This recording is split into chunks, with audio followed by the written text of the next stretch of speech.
Hello friends, आज अपन बात करेंगे नर्सिंग प्रोसेस में आगे का जो टॉपिक रहेगा। फर्स्टली अपन ने बात किया था बहुत सारे मेथड से फिजिकल एग्जामिनेशन कर सकते हैं, जैसा कि अपन ने फर्स्टली बात किया इंस्पेक्शन, पाल्पेशन, परकशन और अस्कल्टेशन।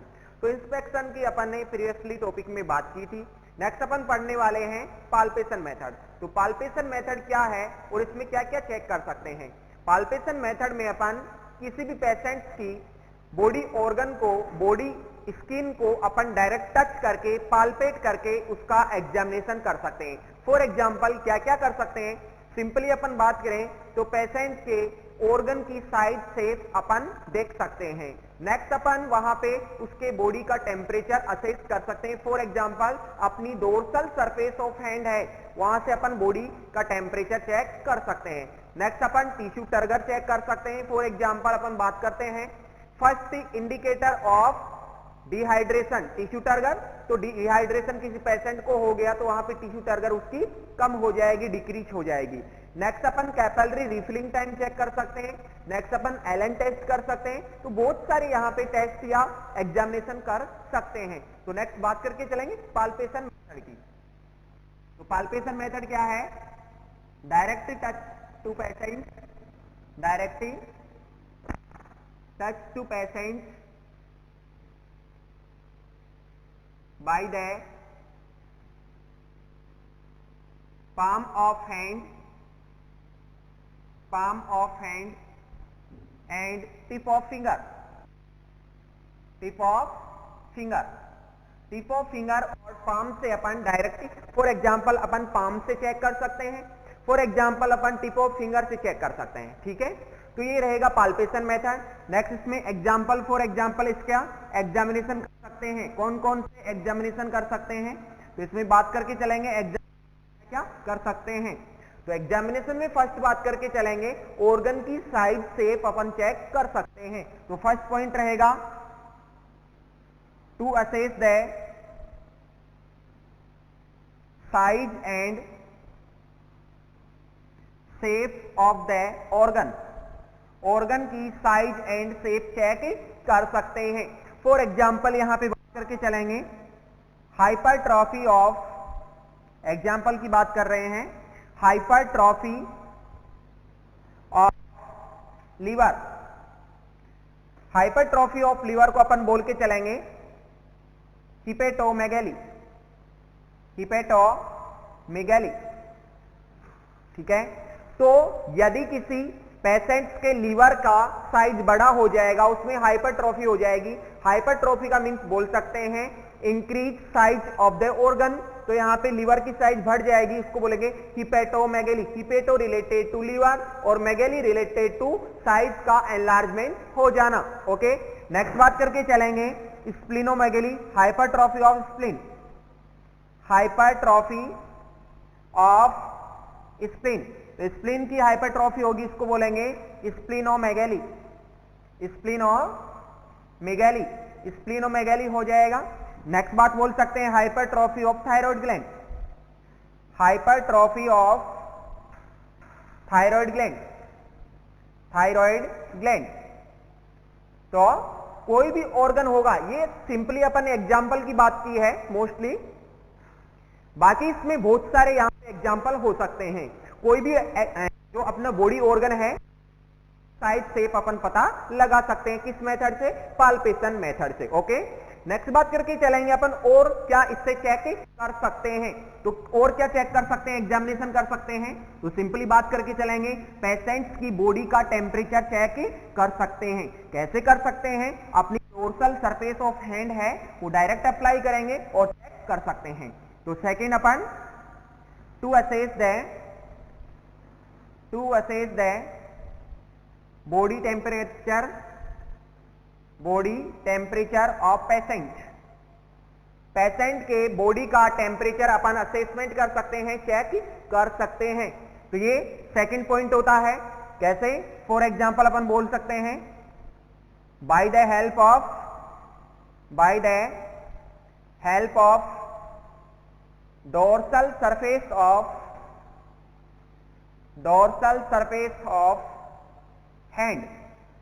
जो हैंड की डोर्सल सरफेस है फॉर एग्जाम्पल डोर्सल सरफेस की बात करें तो ये अपना हैंड है, हैंड का ये अपना वेंट्रल सरफेस रहेगा और ये दूसरा अपना डोर्सल सरफेस रहेगा, ठीक है। तो अपन डोर्सल सरफेस को टच करके अपन टेम्परेचर ले सकते हैं। नेक्स्ट बात करके चलेंगे to check tissue turgor, to check tissue turgor, tissue turgor को अपन चेक ही कर सकते हैं। टिश्यू टर्गर को चेक करेंगे, इसमें बोल देंगे मोस्ट इंपॉर्टेंट क्वेश्चन, क्या question, first indicator of dehydration, first indicator of dehydration, dehydration का फर्स्ट इंडिकेटर कौन है। यदि किसी पेशेंट की टिश्यू टर्गर डिक्रीज हो जाएगी तो अपन बोल सकते हैं क्या, उसको डिहाइड्रेशन हो चुका है। लेकिन फर्स्ट इंडिकेटर है, फर्स्ट अपने को यहां पे पता चलता है कि पेशेंट को डिहाइड्रेशन हो गया है, ओके, या होने वाला है, तो टिश्यू टर्गर चेक कर सकते हैं। नेक्स्ट अपन कैपिलरी रिफिलिंग टाइम चेक कर सकते हैं।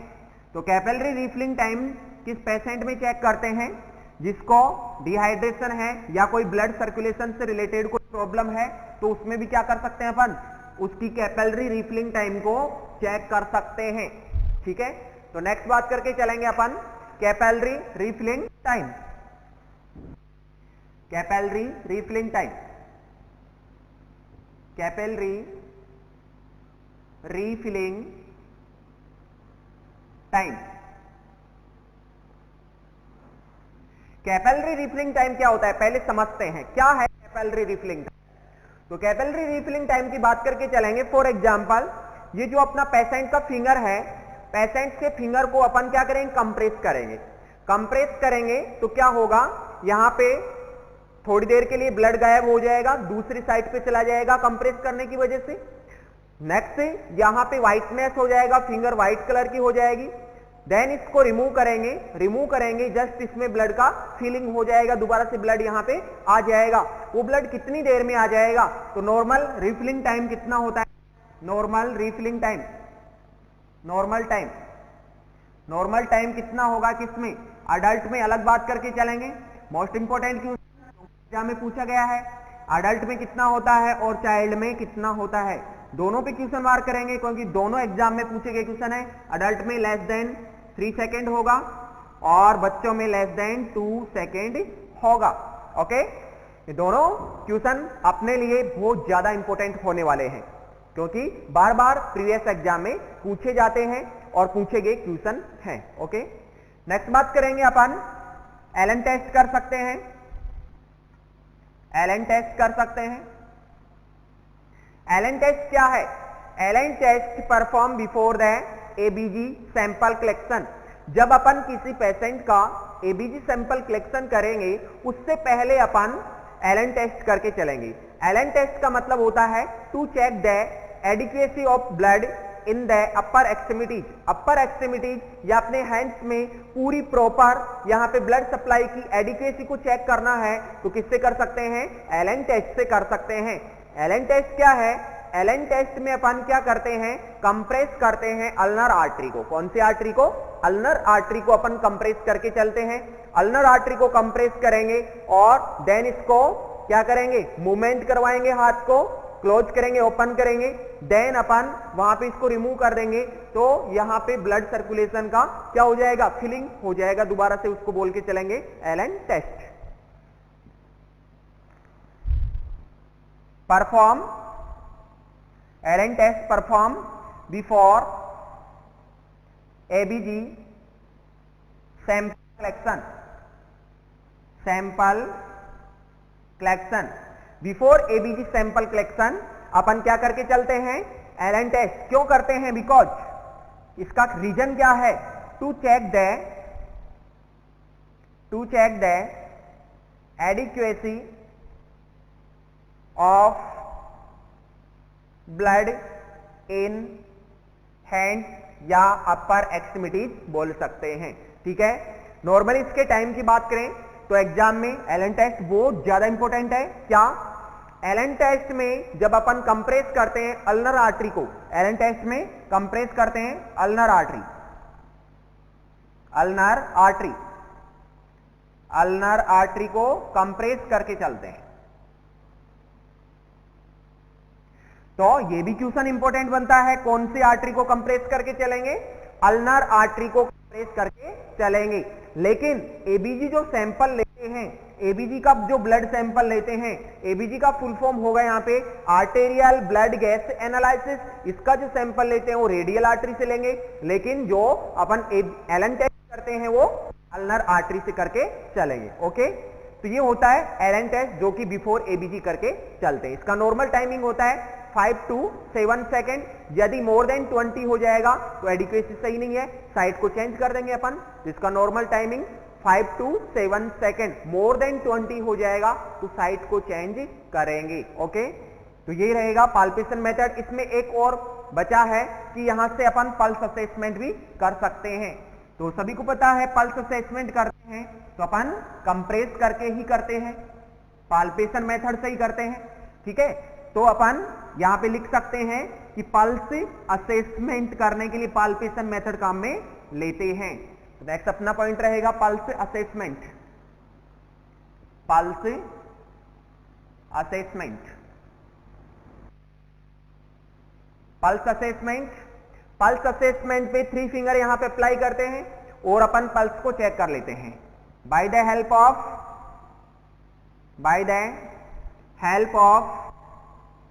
3 फिंगर। 3 फिंगर से अपन क्या करेंगे? पल्स को चेक करेंगे। बिकॉज 3 फिंगर क्यों काम में ले रहे हैं? Because pulse have 3 characteristic, because pulse have 3 characteristic, pulse have 3 characteristics. ठीक है, 3 विशेषता रखती है pulse.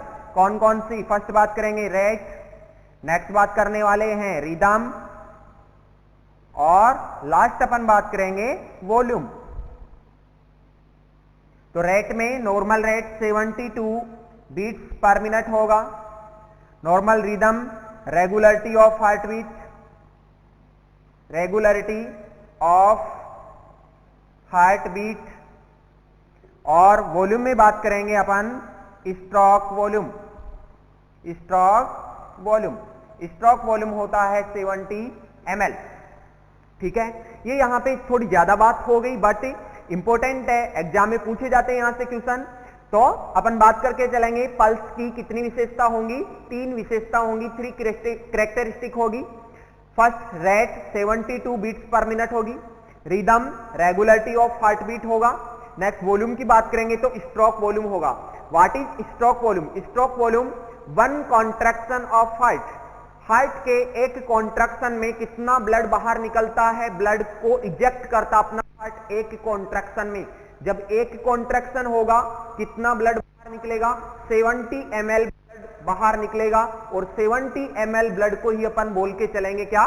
Stroke volume. Okay, next अब बात करें कि हार्ट से 1 मिनट में जो ब्लड बाहर निकलता है, हार्ट से 1 मिनट में जो ब्लड इजेक्ट होता है out of the heart, heart के बाहर आता है, उसको अपन क्या बोल के चलेंगे? तो उसको बोल के चलेंगे कार्डियक आउटपुट। कार्डियक आउटपुट कैसे बोल सकते हैं? Cardiac output 70 ml stroke volume into heart rate. ठीक है, स्ट्रोक वॉल्यूम को हार्ट रेट से मल्टीप्लाई करेंगे। स्ट्रोक रेट क्या है यहाँ पे? 70 ml, और बीट्स रहती है 72 ml, 72 बीट्स पर मिनट। तो अपन टोटल यहां पे कार्डियक आउटपुट की बात करें तो 5040 5040 ml होगा, बोल सकते हैं 5 लीटर कार्डियक आउटपुट होगा। ओके, तो ये रहेगा अपना पाल्पेशन मेथड। थर्ड वन अपन बात करने वाले हैं परक्यूशन मेथड। तो नेक्स्ट अपन हेडिंग लगाएंगे परक्यूशन मेथड। क्या होता है परक्यूशन मेथड? परक्यूशन मेथड को अपन दूसरे नाम से जानते हैं, तो दूसरा नाम परक्यूशन मेथड का कौन सा रहेगा? Tapping method. परक्यूशन मेथड में अपन क्या करते हैं? टेपिंग करते हैं। टेपिंग किससे करते हैं? फिंगर से कर सकते हैं। तो यहां पे थर्ड अपना पॉइंट रहेगा परक्यूशन, परक्यूशन मेथड, परक्यूशन। ठीक है, परक्यूशन में क्या करते हैं? परक्यूशन में टेपिंग करते हैं।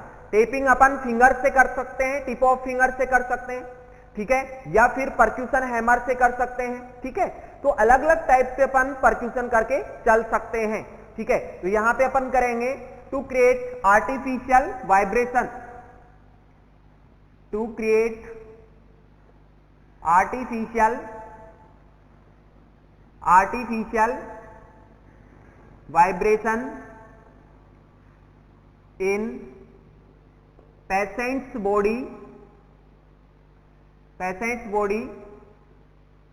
that travel into the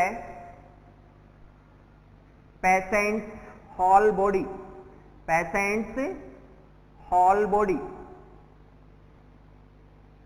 then अपन क्या करेंगे, उसको असेस कर लेंगे, ठीक है।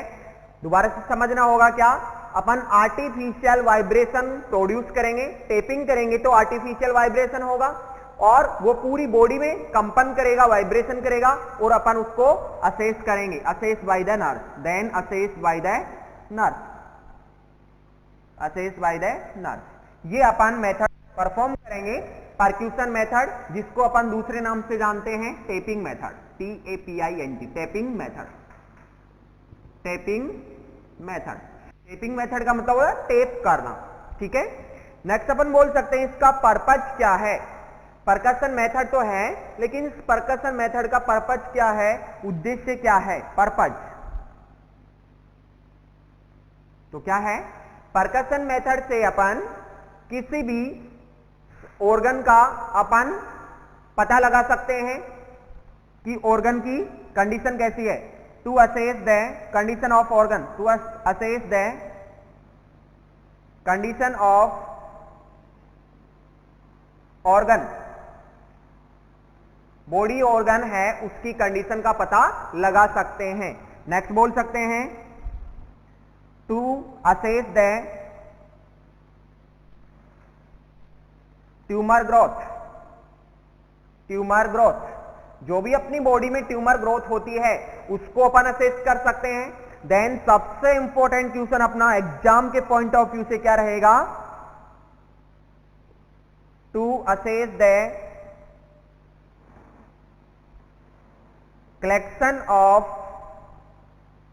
collection of water, fluid or air into the body cavity, means क्या है, सबसे इंपॉर्टेंट क्वेश्चन है, बहुत ज्यादा इंपॉर्टेंट क्वेश्चन है क्या। फॉर एग्जाम्पल अपनी बॉडी कैविटी है तो अपन एक एग्जाम्पल के थ्रू ही बात करते हैं, जैसा कि एग्जाम में कोई क्वेश्चन आता है उसके बेसिस पे अपन बात करके चलेंगे।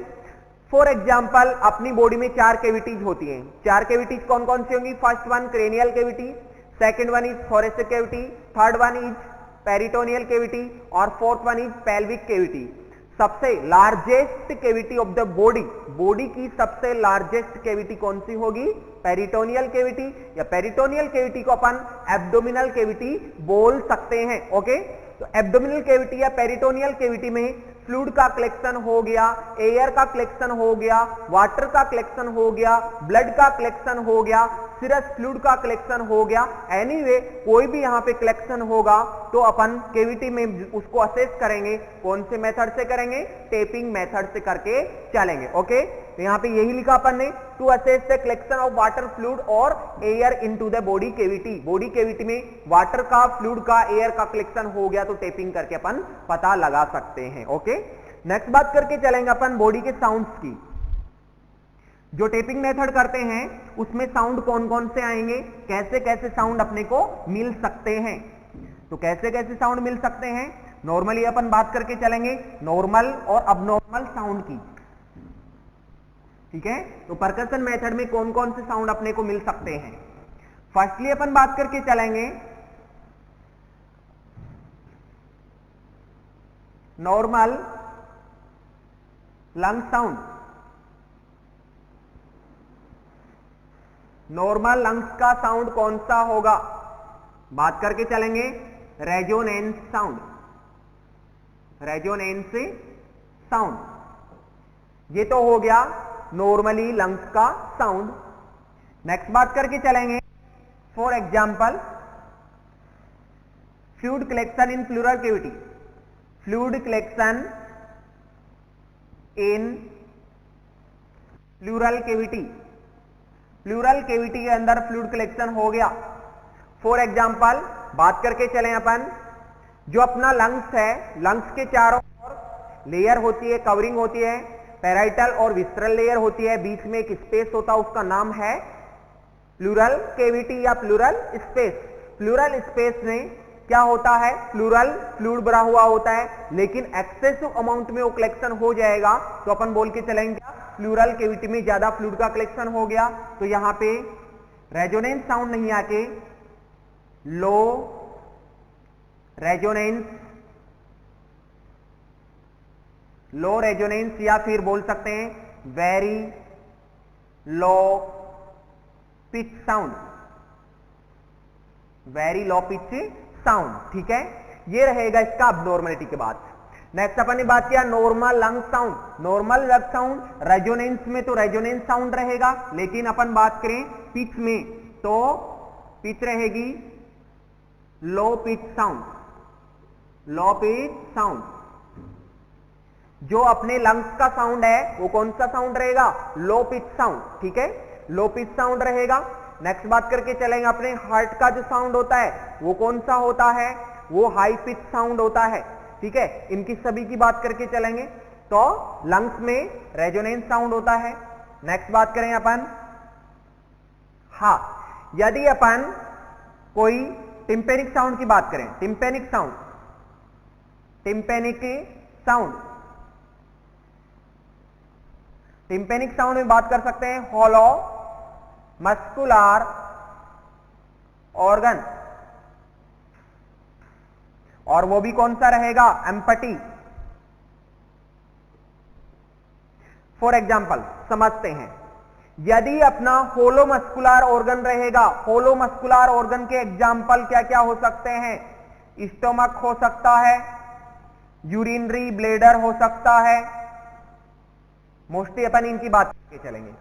फॉर एग्जाम्पल यदि स्टोमक यूरिनरी ब्लेडर खाली है, एम्पटी है, तो वहां पे कौन सा साउंड आएगा, टिम्पेनिक साउंड आएगा। यदि वो ब्लेडर फुल है तो यहां पे लिख सकते हैं if urinary bladder is full, urinary bladder is full, या बोल सकते हैं इसी को दूसरी कंडीशन में क्या क्रम में क्या बोल सकते हैं, पेशेंट को हो रहा है retention of urine, retention of urine, तो अपन क्या बोल सकते हैं यहां पे, रिटेंशन ऑफ यूरिन में भरा हुआ है, रिटेंशन ऑफ यूरिन पेशेंट को है, इसका मतलब यूरिन पास आउट नहीं हो रहा, और नहीं हो रहा तो अपन बोल सकते हैं वहां पे जो ब्लेडर है वो फुल है, तो साउंड आएगा डल साउंड। इंपॉर्टेंट क्वेश्चन, एग्जाम में पूछा गया क्वेश्चन है, बहुत ज्यादा इंपॉर्टेंट रहेगा अपने लिए। क्या कि डल साउंड कब आता है, कोई भी होलो मस्कुलर ऑर्गन रहेगा, होलो मस्कुलर ऑर्गन फुल रहेगा, उसमें कोई फ्लूइड रहेगा, यूरिन रहेगा, उसमें कोई भोजन रहेगा, तो बोल सकते हैं वहां पे डल साउंड आएगा, अपने को सुनने को मिलेगा। ये रहेगा अपना परकशन। नेक्स्ट बात करें अपन, यदि अपन फ्लैट साउंड सुनना चाहते हैं, फ्लैट साउंड सुनेंगे, कब सुनेंगे, फ्लैट साउंड कहां पे मिल सकता है, तो बोल सकते हैं फ्लैट साउंड के बारे में।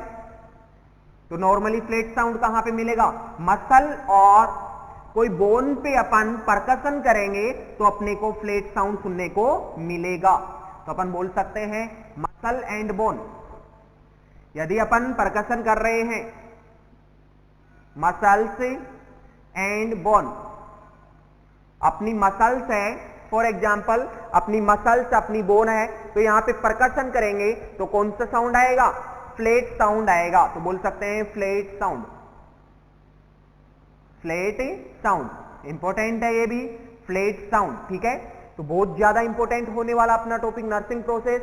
अपन ने शुरू में ही बात की थी, नर्सिंग प्रोसेस बहुत ज्यादा इंपॉर्टेंट पॉइंट है, इसमें से बहुत ज्यादा क्वेश्चन प्रीवियस एग्जाम में पूछे गए हैं और आगे भी आने की संभावना बहुत ज्यादा है। ओके, नेक्स्ट अपन बात करेंगे, ये परकशन मेथड कंप्लीट होता है इसी के साथ। नेक्स्ट अपना लास्ट पॉइंट रहेगा कौन सा, ऑस्कल्टेशन। ठीक है, तो हेडिंग लगाएंगे परकशन के बाद में ऑस्कल्टेशन।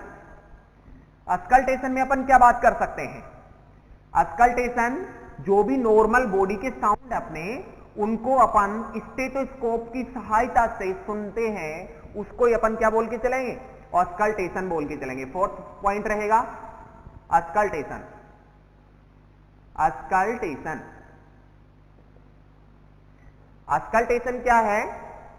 जो भी अपनी बॉडी के नॉर्मल साउंड हैं, जो भी अपनी बॉडी नॉर्मल साउंड प्रोड्यूस करती है, उनको अपन by the help of stethoscope hearing कर सकते हैं, सुन सकते हैं। तो अपन उसको क्या बोलेंगे? अस्कल्टेशन। अस्कल्टेशन किसकी हेल्प से? Bye the help of stethoscope. ठीक है, तो अपन बात करके चलेंगे। Normal sound of body, normal sound of body which is heard by the help of stethoscope. क्या बात की अपन ने? जो भी बॉडी के नॉर्मल साउंड हैं, अपनी बॉडी के नॉर्मल साउंड कौन कौन से हैं? जैसे हार्ट का साउंड है, लंग्स का साउंड है, अपनी बोवेल, बोवेल बोले तो इंटेस्टाइन का साउंड है, पेरिस्टाल्टिक मूवमेंट बोल सकते हैं, ये नॉर्मली अपनी बॉडी के साउंड है। तो बॉडी के साउंड अपन सुनेंगे, किससे सुन सकते हैं? स्टेथोस्कोप की हेल्प से सुन सकते हैं। तो ये रहेगा अस्कल्टेशन मेथड। ठीक है, इसमें बात करके चलें, स्टेथोस्कोप के बारे में बात करके चलें, ट्यूशन आता है एग्जाम में। तो स्टेथोस्कोप के बारे में for example simply upon diagram बनाएंगे। तो ये स्टेथोस्कोप का डायग्राम बना सकते हैं अपन। ये स्टेथोस्कोप का डायग्राम है।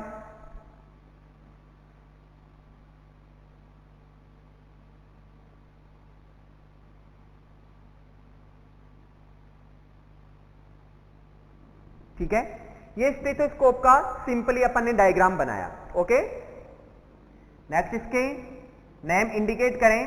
ये ईयरपीस हो सकते हैं, ईयरपीस। नेक्स्ट बोल सकते हैं, इनको क्या बोलेंगे? यू शेप में बाइन्यूरल्स, बाइन्यूरल्स। ओके, यू शेप में बाइन्यूरल्स होंगे। नेक्स्ट बोल सकते हैं, ये स्टेथोस्कोप की ट्यूब होगी। नेक्स्ट बोल सकते हैं, ये ओपन बेल होगी, ये क्लोज बेल होगी, ये क्लोज बेल होगी, और क्लोज बेल को अपन डायफ्राम बोल के चलेंगे। क्लोज बेल को अपन क्या बोलेंगे? डायफ्राम बोल के चलेंगे। ठीक है, क्लोज बेल को अपन डायफ्राम बोलेंगे। तो ये रहेगा सिंपल डायग्राम किसका? स्टेथोस्कोप का। ओके, तो स्टेथोस्कोप में अपन ने बात की, जो पीस हैं इसके पार्ट्स हैं अलग अलग, उनकी बात की अपन ने। तो ईयर पीस हो गया, यू शेप में बाइन्यूरल्स हो गए दो, फिर इसकी ट्यूब हो गई। नेक्स्ट ये इसका ओपन पार्ट हुआ, ये इसका क्लोज पार्ट हुआ। ओपन पार्ट ओपन बेल बोलेंगे इसको, क्लोज पार्ट को, क्लोज बेल को अपन डायफ्राम बोल के चलेंगे। ओके, नेक्स्ट इसमें पढ़ने वाले हैं इसका फंक्शन क्या होता है। तो नेक्स्ट इसके फंक्शन की बात करके चलेंगे। तो स्टेथोस्कोप में जो ट्यूब होती है उसकी लेंथ कितनी होगी? स्टेथोस्कोप में ट्यूब की लेंथ, ट्यूब की लेंथ कितनी होगी? ट्यूब की लेंथ होगी 1 to 1.5 फीट, 1 से 1.5 फीट रहेगी। 1 से 1.5 फीट रहेगी, इसका मतलब बोल सकते हैं 30 to 45 सेंटीमीटर। 30 to 45 सेंटीमीटर इसकी क्या रहेगी? लेंथ रहेगी। जो स्टेथोस्कोप की ट्यूब रहेगी वो इतनी लेंथ की रहेगी। नेक्स्ट बात करके चलेंगे close bell. Close bell, close bell बोले तो अपन बोल सकते हैं डायफ्राम की बात चल रही है, और डायफ्राम की बात चल रही है तो अपन डायफ्राम से क्या सुन सकते हैं? हीयरिंग कर सकते हैं। डायफ्राम से अपन हाई पिच साउंड सुन सकते हैं, हाई पिच साउंड सुन सकते हैं। नेक्स्ट अपन बात करें ओपन बेल से अपन क्या सुन सकते हैं? ओपन बेल, ओपन बेल से अपन लो पिच साउंड सुन सकते हैं, लो पिच साउंड सुन सकते हैं। ओके, तो सिंपल समझ के चलते हैं अपन, जो क्लोज बेल है या डायफ्राम है, जो बड़ा वाला पार्ट होता है स्टेथोस्कोप का, उससे अपन हाई पिच साउंड सुन सकते हैं। जो ओपन बेल होता है, पीछे वाला पार्ट होता है वो ओपन बेल, तो उससे लो पिच साउंड सुन सकते हैं। नेक्स्ट बात करेंगे अपन, जो हार्ट के साउंड होते हैं, लंग्स के साउंड होते हैं, उनको कौन कौन से में मानते हैं। नॉर्मल साउंड हार्ट का कौन सा रहेगा, लंग्स का कौन सा रहेगा, सिंपली अपन बात करके चलेंगे यहां पे, ठीक है। तो फर्स्टली अपन बात करके चलेंगे normal heart sound. Normal heart sound, जो हार्ट का साउंड होता है नॉर्मल क्या होगा, तो अपन बात करके चलेंगे high pitch sound. High pitch sound जो कि हियर बाय द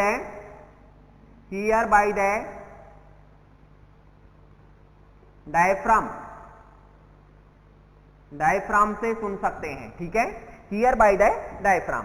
नेक्स्ट बात करके चलेंगे normal lung sound. Normal lung sound, तो अपन ने पिछली टॉपिक में बात की थी रेजोनेंस साउंड। नेक्स्ट अपन बात करेंगे रेजोनेंस में, तो बात कर ली, रेजोनेंस साउंड होगा। रेजोनेंस साउंड इसका नॉर्मल रहेगा, लेकिन पिच में लो पिच साउंड रहेगा, लो पिच साउंड रहेगा, ओके।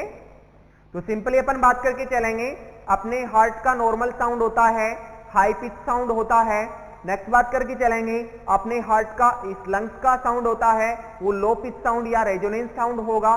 नेक्स्ट बात करके चलेंगे, यदि फॉर एग्जांपल किसी पेशेंट को एम्फाइसीमा हो गया, एम्फाइसीमा, या किसी पेशेंट को प्लूरल इफ्यूजन हो गया, प्लूरल इफ्यूजन हो गया, प्लूरल इफ्यूजन हो गया। प्लूरल इफ्यूजन का मतलब excessive collection of fluid in the lungs. तो एम्फाइसीमा ये तो हो गया प्लूरल इफ्यूजन, एम्फाइसीमा में excessive collection of air, excessive collection of air हो जाएगा, तो यहां पे बोल के चलेंगे high pitch sound. High pitch sound, high pitch sound आएगा। नेक्स्ट बात करके चल सकते हैं कि प्लूरल इफ्यूजन होगा तो यहां पे वेरी लो पिच साउंड सुनने को मिलेगा, वेरी लो पिच साउंड ये रहेगा, ओके। तो ये होती है बात अब नॉर्मल साउंड और नॉर्मल साउंड की। नेक्स्ट बात करके चलेंगे नॉर्मल साउंड ऑफ इंटेस्टाइन या बोवेल। बोवेल का नॉर्मल साउंड कौन सा होगा, नॉर्मल इंटेस्टाइन साउंड बोल सकते हैं जिसको, तो कौन सा रहेगा, उसका भी क्या रहेगा हाई पिच, लेकिन हाई पिच में इंटरमिटेंट। तो बात करके चलें normal sound of intestine, normal sound of intestine, intestine का नॉर्मल साउंड कौन सा होगा, तो बात करके चलेंगे अपन intermittent, intermittent high pitch sound, high pitch sound, ठीक है। फॉर एग्जांपल बात करें, इंटरमिटेंट क्यों बोला, क्योंकि इंटरमिटेंटली काम करता है, तो जो अपनी इंटेस्टाइन का साउंड होता है या फिर बोवेल साउंड होता है या फिर बोल सकते हैं पेरिस्टाल्टिक मूवमेंट होता है, तो उसको कौन सा साउंड बोल के चलेंगे, normally intermittent high pitch sound होता है। नेक्स्ट अपन बात करके चलें quality of intestinal sound, quality of bowel sound, intestinal sound जो भी है, बोवेल साउंड। तो बोवेल साउंड की क्वालिटी क्या रहेगी, क्वालिटी क्या है, तो अपन बात करके चल सकते हैं गार्गलिश साउंड, गार्गलिश साउंड। जो अपनी इंटेस्टाइन का साउंड होता है, बोवेल साउंड होता है, वो किस टाइप का होता है, किस क्वालिटी का होता है, गार्गलिश साउंड, गार्गलिश साउंड होता है। जैसे कोई पर्सन गार्गल करता है, गार्गल माउथ में पानी लेके गार्गल करेगा, इसका मतलब वैसे ही सेम बात करके चलेंगे, वैसा ही साउंड आएगा अपना इंटेस्टाइन का, ये क्वालिटी ऑफ बोवेल साउंड रहेगी, ठीक है। ये साउंड होते हैं अपनी बॉडी के, ठीक है। नॉर्मल साउंड होते हैं जिसको अपन ने किसकी हेल्प से सुना, bye the help of stethoscope, ठीक है। ये कंप्लीट होता है इसी के साथ क्या, अस्कल्टेशन। अब कुछ बचा हुआ रिमेनिंग पार्ट है, वैसे अपन ने फिजिकल एग्जामिनेशन में पढ़ा, क्या क्या पढ़ा? इंस्पेक्शन, पाल्पेशन, परकशन और अस्कल्टेशन, बट कुछ रिमेनिंग पार्ट है, उसका नाम है ओल्फैक्शन। ओल्फैक्शन का मतलब होता है किसी पेशेंट के बॉडी से ओड्यूर या स्मेल लेके अपन पेशेंट के अबनॉर्मलिटी का पता लगा सकते हैं। ओल्फैक्शन किसी पेशेंट की स्मेल को देख के सूंघ के अपन पता लगा सकते हैं, वही क्या रहेगा? ओल्फैक्शन। ओके, तो बात करके चलेंगे रिमेनिंग पॉइंट की, जिसका नाम रहेगा ओल्फैक्शन। इसमें ऑड्यूर या smell of the patient, patient की स्मेल और ऑड्यूर को अपन चेक कर सकते हैं। तो अपना लास्ट 5वां पॉइंट, अदर पॉइंट बोल सकते हैं इसको, olfaction. Olfaction, olfaction related to smell, to assess the any abnormality of the patient by the smell, या फिर इसको ऑर्डर भी बोल सकते हैं, स्मेल या ऑर्डर। स्मेल के द्वारा या ऑर्डर के द्वारा अपन पेशेंट की कोई भी अबनॉर्मलिटी को अपन असेस कर सकते हैं, ये रहेगा ऑल्फैक्शन। कैसे कैसे असेस कर सकते हैं? For example, alcoholic patient, alcoholic patient को अपन स्मेल से अपन बता सकते हैं कि पेशेंट ने एल्कोहल पी रखी है। ओके, नेक्स्ट बात बोल सकते हैं, पेशेंट की पर्सनल हाइजीन चेक कर सकते हैं, पेशेंट ने हाइजीन मेंटेन की है कि नहीं की। पर्सनल हाइजीन में उसने बाथिंग किया, ड्रेसिंग किया, जो भी है उसकी पर्सनल हाइजीन को चेक कर सकते हैं अपन। नेक्स्ट अपन डायबिटीज मेलाइटस, डायबिटीज मेलाइटस में कीटो एसिडोसिस को चेक कर सकते हैं। कीटो एसिडोसिस में क्या होता है? फ्रूट लाइक स्मेल होती है, फ्रूट लाइक स्मेल, इसमें फ्रूट लाइक स्मेल देखने को मिलता है। कीटो एसिडोसिस, डायबिटीज मेलाइटस यदि बच्चों में होता है, जुवेनाइल डायबिटीज मेलाइटस बोलते हैं, या फिर इसको IDDM बोलते हैं, इंसुलिन डिपेंडेंट डायबिटीज मेलाइटस, या इसको टाइप 1 डायबिटीज मेलाइटस बोल के चलते हैं। बच्चों में विशेषकर क्या होता है? कीटो एसिडोसिस होने के ज्यादा चांस होते हैं। तो कीटो एसिडोसिस होने के ज्यादा चांस है, उसमें फ्रूट लाइक स्मेल आती है, फ्रूट लाइक स्मेल देखने को मिलती है, वो अपन स्मेल के द्वारा चेक कर सकते हैं। नेक्स्ट बात करेंगे पेप्टिक अल्सर। तो पेप्टिक अल्सर में क्या कर सकते हैं? पेप्टिक अल्सर, पेप्टिक अल्सर में अपन ब्रीथ टेस्ट करके चलेंगे। कौन सा टेस्ट? ब्रीथ टेस्ट करके चलेंगे। सभी इंपॉर्टेंट पॉइंट है यहां पे, कीटो एसिडोसिस वाला इंपॉर्टेंट पॉइंट, पेप्टिक अल्सर वाला इंपॉर्टेंट पॉइंट। ब्रीथ टेस्ट में क्या करेंगे? अमोनिया लाइक ब्रीथ, वहां पे स्मेल आएगी, अमोनिया लाइक स्मेल। यदि पेशेंट की ब्रीथ का टेस्ट करेंगे, रेस्पिरेशन में जो भाप आएगी, एक्सपायरेशन करेगा पेशेंट, उसको अपन स्मेल करेंगे, ऑल्फैक्शन करेंगे उसका, तो क्या होगा? अमोनिया लाइक स्मेल आएगी। इसका मतलब अमोनिया लाइक स्मेल है तो पेप्टिक अल्सर पेशेंट को हो रहा है। नेक्स्ट बात करके चलेंगे हैलिटोसिस। हैलिटोसिस क्या होता है? Halitosis, bad odour from the mouth, bad odour from the mouth, from the mouth, mouth से बैड ऑड्यूर आएगी, उसको अपन बोल के चलेंगे हैलिटोसिस। टर्म है, बहुत इंपॉर्टेंट टर्म है हैलिटोसिस। हैलिटोसिस का मतलब क्या होता है? Bad odour from the mouth, patient के माउथ से बैड ऑड्यूर आएगी तो अपन बोल सकते हैं हैलिटोसिस वहां पे प्रेजेंट रहेगा। तो ये कंप्लीट होता है इसके साथ अदर जो टर्म है जिसका नाम है ओल्फैक्शन। ये मेथड किसके? जो इंस्पेक्शन के मेथड हैं वो कंप्लीट होते हैं इसी के साथ। नेक्स्ट बात करके चलेंगे सेकेंड स्टेज असेसमेंट। असेसमेंट के बाद में आता है नर्सिंग डायग्नोसिस। तो सेकेंड अपन बात करने वाले हैं नर्सिंग डायग्नोसिस। ये जो इतना प्रीवियस में जो पढ़ा अपन ने, ये फर्स्ट में था। फर्स्ट टॉपिक कौन सा था? असेसमेंट। नर्सिंग की जो प्रोसेस है, नर्सिंग प्रोसेस में फर्स्ट पॉइंट था असेसमेंट। असेसमेंट में ये सारा मैटर अपन ने पढ़ा, कंप्लीट इंफॉर्मेशन दी अपन ने किसके बारे में? असेसमेंट के बारे में। नेक्स्ट असेसमेंट के बाद में जो स्टेप्स रहेगी जिसका नाम है second step nursing diagnosis. Nursing diagnosis. What is nursing diagnosis? Upon diagnosis तो कर नहीं सकते, मेडिकल डायग्नोसिस अपन नर्सिंग स्टाफ कभी नहीं कर सकते, अपन कर सकते हैं nursing diagnosis.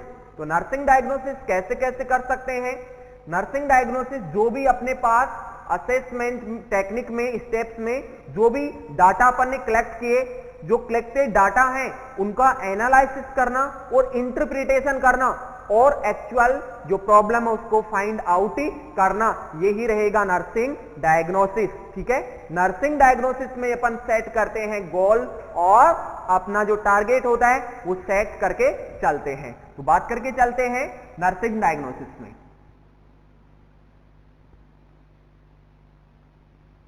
Analysis end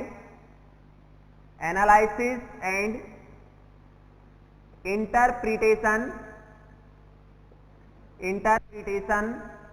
of collected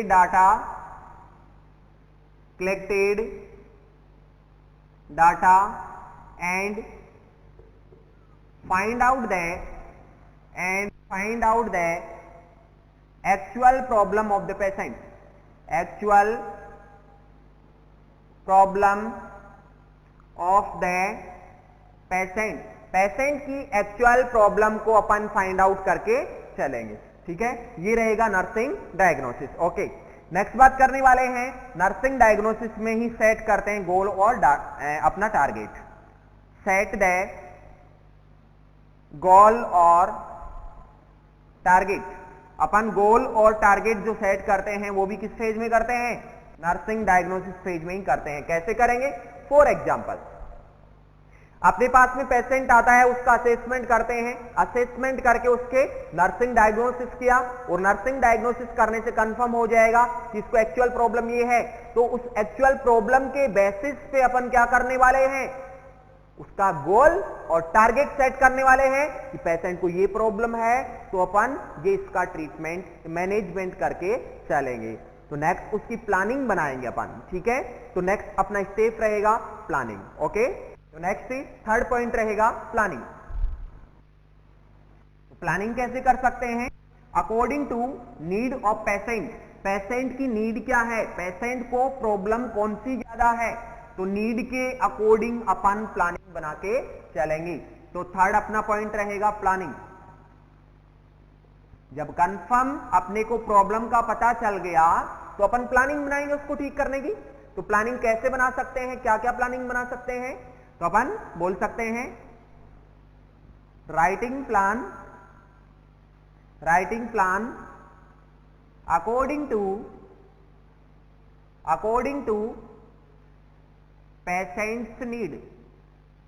patient की जो नीड रहेगी, फॉर एग्जाम्पल पेशेंट को बहुत सारी प्रॉब्लम है लेकिन फर्स्ट प्रॉब्लम कौन सी ठीक करनी है पेशेंट की? हमें जो ज्यादा सीवियर है और पेशेंट को ज्यादा फैटल कंडीशन में डाल सकती है, उस कंडीशन को अपन सबसे ज्यादा जल्दी सॉल्व करके चलेंगे, वो रहेगा अपना planning.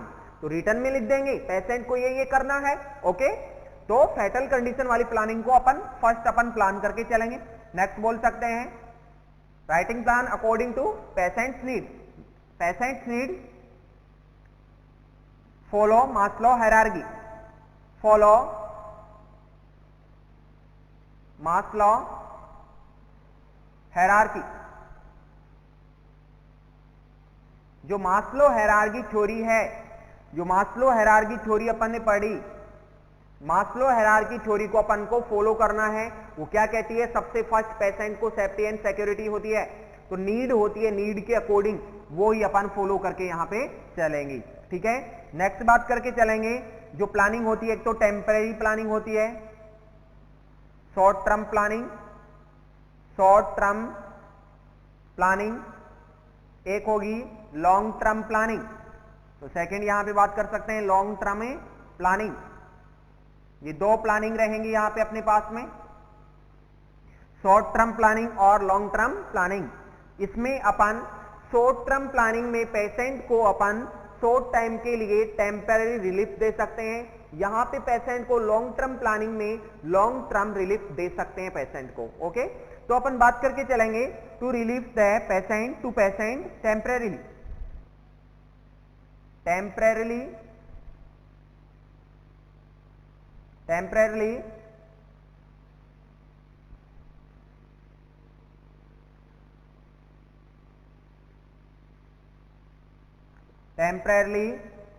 relief to the patient, patient को टेम्पररी रिलीफ देंगे, यहां पे बोल सकते हैं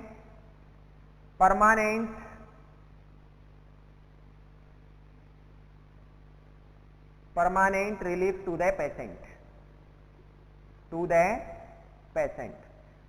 को परमानेंट रिलीफ दे सकते हैं। ओके, तो ये रहेगा अपना शॉर्ट टर्म प्लानिंग और long term planning. Simply upon for example किसी को साइकोलॉजिकल सपोर्ट दे रहे हैं, किसी पेशेंट को पेन हो रहा है तो अपन साइकोलॉजिकल सपोर्ट देंगे, और साइकोलॉजिकल सपोर्ट देंगे तो वहां पे उसको टेम्पररी रिलीफ दे रहे हैं पेन से।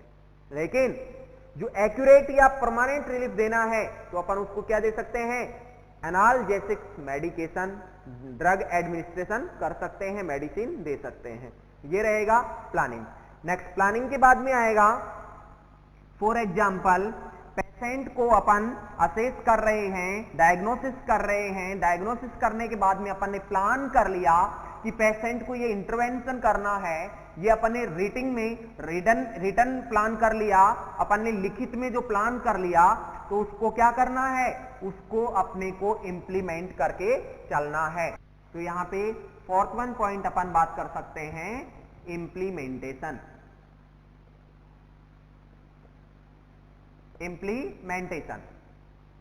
सिंपली इंप्लीमेंटेशन क्या है, जो भी अपन ने प्लानिंग की, रिटर्न में प्लानिंग की, और रिटर्न में प्लानिंग की तो अपन उसको इंप्लीमेंट करना है, उसको एक्शन में चेंज करना है। भाई जो लिखा है वो इंप्लीमेंट तो करो, पेशेंट के साथ में इंटरवेंशन तो करो। तो पेशेंट के साथ में इंप्लीमेंट करेंगे, उसको इंटरवेंशन देंगे, उसको एक्शन करेंगे, तो वहां पे इंप्लीमेंटेशन बोल सकते हैं। सिंपली बात करेंगे, writing plan convert into action plan. जो राइटिंग प्लान होगा, राइटिंग प्लान जो प्लानिंग है अपनी लिखित में, जो प्लानिंग है राइटिंग प्लान है, उसको एक्शन प्लान में चेंज करना होगा, एक्शन करना होगा, पेशेंट के ऊपर वहां पे परफॉर्म करना होगा। तो इसको बोलेंगे अपन इंप्लीमेंटेशन। लास्ट में आता है 5 लास्ट इवाल्वेशन। इवाल्वेशन का मतलब होता है आउटकम।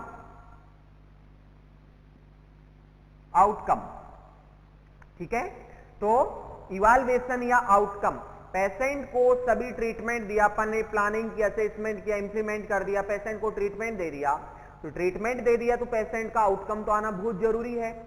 इसका मतलब कोई भी प्रॉब्लम थी पेशेंट की, वो सोल्व होना बहुत जरूरी है, तो उसका आउटकम अपन जानेंगे, उसका इवोल्यूशन करेंगे, उसका मूल्यांकन करके चलेंगे। तो क्या करेंगे अपन मूल्यांकन, यहां पे फाइंड आउट करेंगे, if to achieve desired outcome,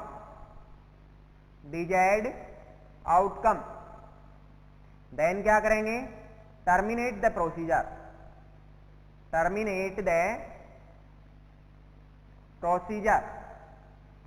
को टर्मिनेट कर देंगे। ठीक है, next, if desired outcome not come, desired outcome नहीं आ रहे हैं, इफ नॉट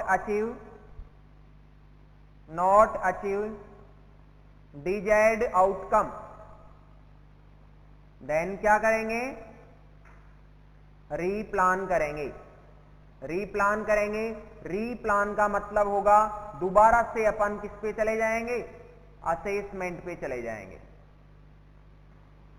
दोबारा से असेसमेंट पे चले जाएंगे और दोबारा से रीप्लान करके चलेंगे। तो ये रहेगा अपना nursing process, all information about the nursing process and it's content. ठीक है, ये अपना कंप्लीट होता है। इसी के